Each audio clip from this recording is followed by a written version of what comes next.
All right, we're ready to begin with Texas A&M, Coach Williams, along with Hassan Diarra and Henry Coleman.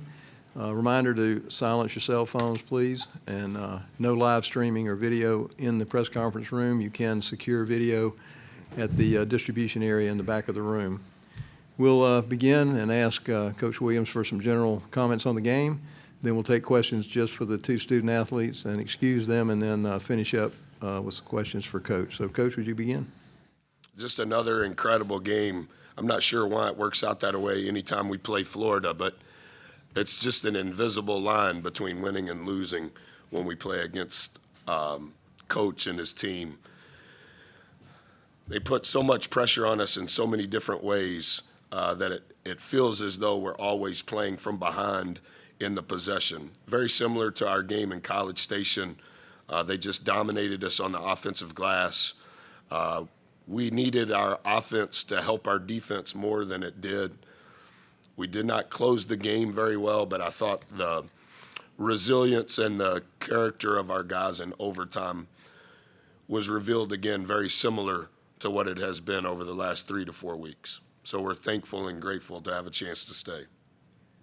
All right, we'll take questions just for the two student athletes. If you'll raise your hand, and we'll get a floor microphone to you. Let's start right on the aisle on the left.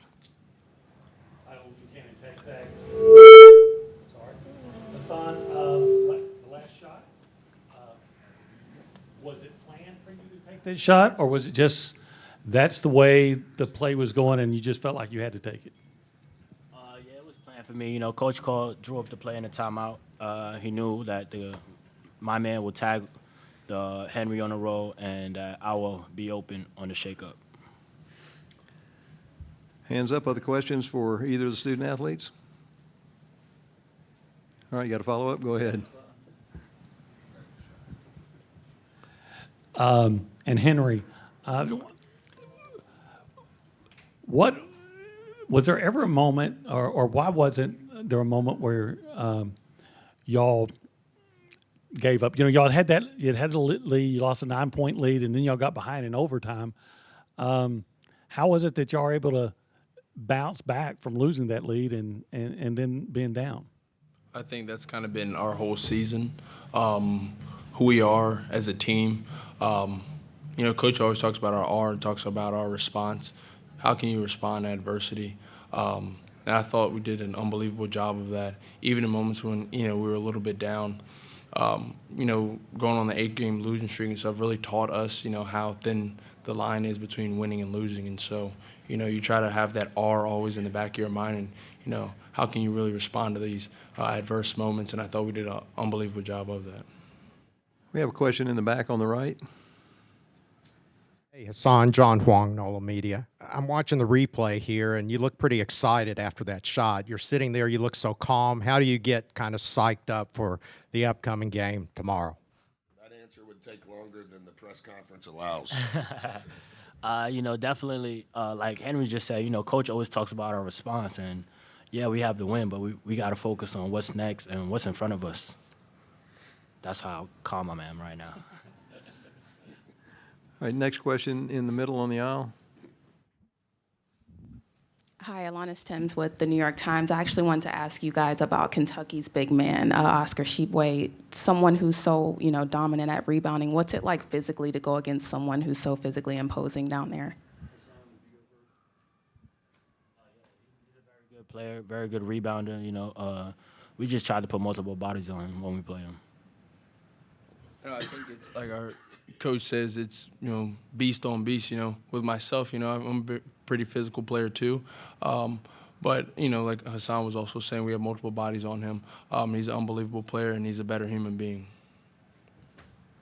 All right, questions up. Let's go to the middle over there on the left side. Go ahead. Oh, okay, one more to either one of you guys or both. How confident that y'all could win in overtime without Quentin, who just fouled out? You know, Q's a huge part of our team, but I think the whole season's been next man up, And I think you've seen that throughout the whole season. You know, somebody goes down with the injury, somebody's not playing, somebody fouls out. So it's just been a next man up mentality. And I thought, you know, the guard, whoever came in for him, Wade, Dre, Manny, Hassan, they did an unbelievable job of being poised and being calm and hitting big shots. So credit to them. To be honest, there was no doubt in my mind.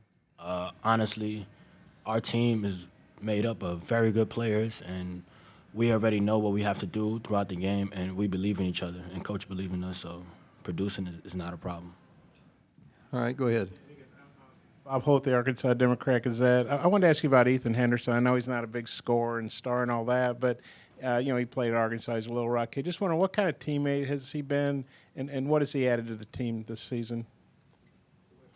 Which one? Let Haas answer. Go ahead. Ethan is an unbelievable kid, and he brings so much to our team, just with his size, and defensively, he's probably the best defender on our team. So we love to have him out there on the defensive end, and he's crashed the offensive glass. So he's an important piece to our team. Yeah, I would say the same thing, especially being a big man and putting in work throughout the whole season with Ethan, with the other guys. Ethan's an unbelievable defensive piece. Like Hassan said, I would agree that he's probably the best defender. He has the best feet, and he has an unbelievable nose for the ball, for shot blocking too. So I think, you know, Ethan's just getting better each and every day. Got time for one more question for either of the student athletes? All right, in the front on the left. Graham Hall, Gainesville Sun. I know it's a tournament environment. Does this kind of feel like getting a road win in a sense, though, considering the supporters they had? Question was for who? Either one of the athletes. Hassan? Yeah, definitely. You know, they had a very good crowd out there, you know, a very good environment. So it definitely does feel like a road win. We even took the road game pick, so looking to post that soon. All right, thank you. We'll excuse the student athletes. You can return to the locker room. And we'll continue on with questions for Coach Williams. Raise your hand, and we'll get a microphone to you. Raise your hands. All right, let's go to the middle aisle. So, Buzz, the same question I asked Hassan. He said the play was for him. So, what was the reasoning, or what was it about, you know, Hassan, that made you want to, you know, have him take that last shot? Well, we wanted the ball in Boots' hand, and then we were trying to maybe predetermine what their ball screen coverage was, and then put them in a precarious position on the strong side, which would allow Haas to be open on the shake. The personnel grouping was a little different.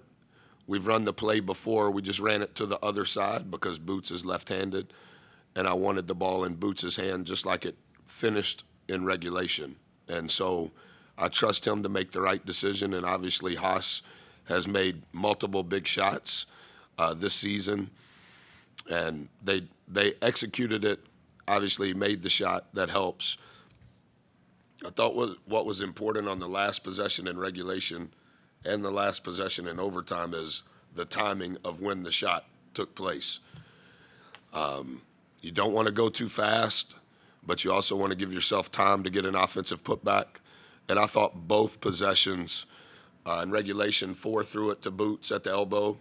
That was the right play. We didn't know if they were going to be in man or zone on that possession, so we ran a play that would work regardless. And then in the overtime, we thought they would be in man and wanted to take advantage of their ball screen coverage and overload the side. Other questions for Coach? Let's go to the back on the right. Hey, Coach, congratulations. I mean, you're up by 10 for most of the second half, and then all of a sudden you find yourself in overtime. How difficult is it? I know you're coaching X's and O's, but how difficult is it to kind of psychologically get your team to refocus during that 5-minute period? Yeah, good question. I think in a sincere way, our staff is better from a tactical standpoint than I am.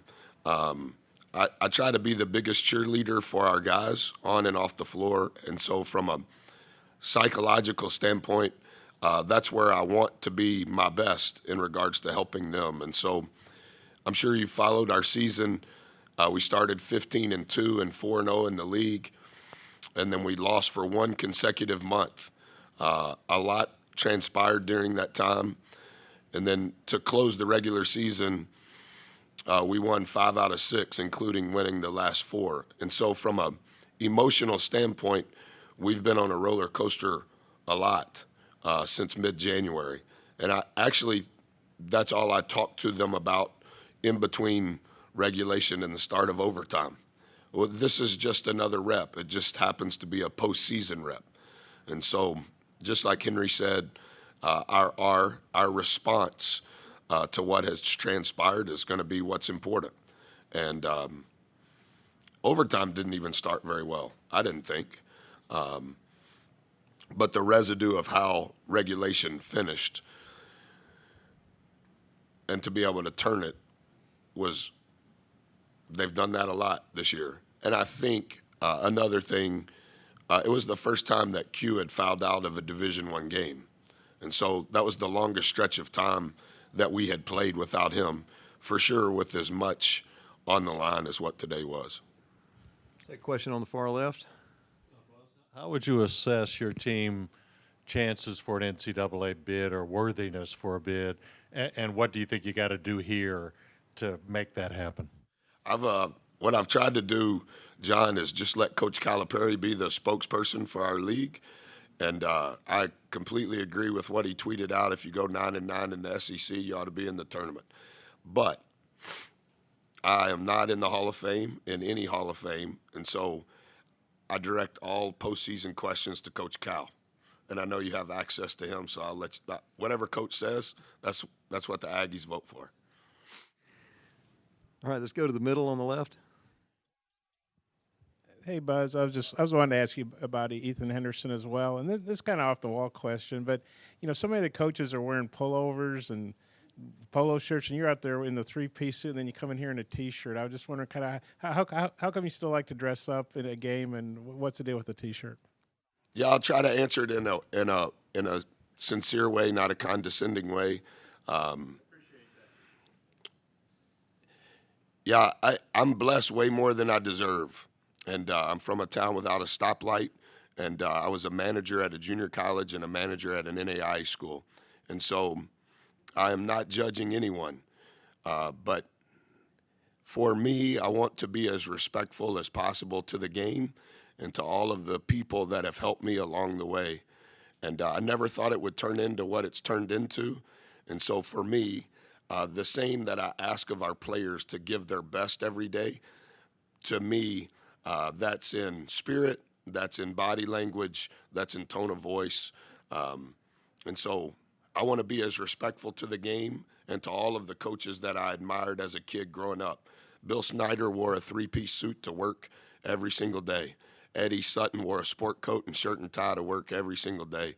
My junior college coach wore a shirt and tie to work every single day. And so for me, not to be my best while holding our guys to some standard of being their best, that's important to me. And when I see a prospect's mom or a player on our team's mom, I want them to know that what I told them the first time I met them holds true whether it's game day or not. And so I would love to wear a polo. I would love to wear a T-shirt, matching belt, matching shoes, and tweet them out. And I think that's really cool, and there's some traction in a recruiting standpoint. But for me, because I never thought that this would be the case, I want to wear the best suit that I have. Yeah, all of these kids, we signed off Zoom. And I didn't know what Zoom was when all of that started. And I don't think my Zoom etiquette was very good because as a person, I think I'm an intangible person. I think that was one of the reasons we had such struggle last year. The protocols prevented us from spending a lot of time with our guys. I'm around our guys way more off the floor than I am on the floor. And so I remember the first Zoom with E, and he's not an extrovert, and you couldn't really tell what his spirit was like. He's one of the more beautiful human beings I've ever been around. And similar to what Haas and Henry said, he is for sure the best defender, that we've had in our program since we've been here before the ball is shot. He has great instincts. His ball screen coverage is elite. He can guard multiple players, and we do a lot. I mean, you saw the game. He played 12 minutes and 41 seconds, and I would say 10 minutes and 50 seconds of that was exclusively defense. Like, he has really anchored our defense. We need him to do a better job on the glass, but prior to the shot being taken, he's superb. We're going to wrap it right there. Thank you, Coach. Okay, thank you.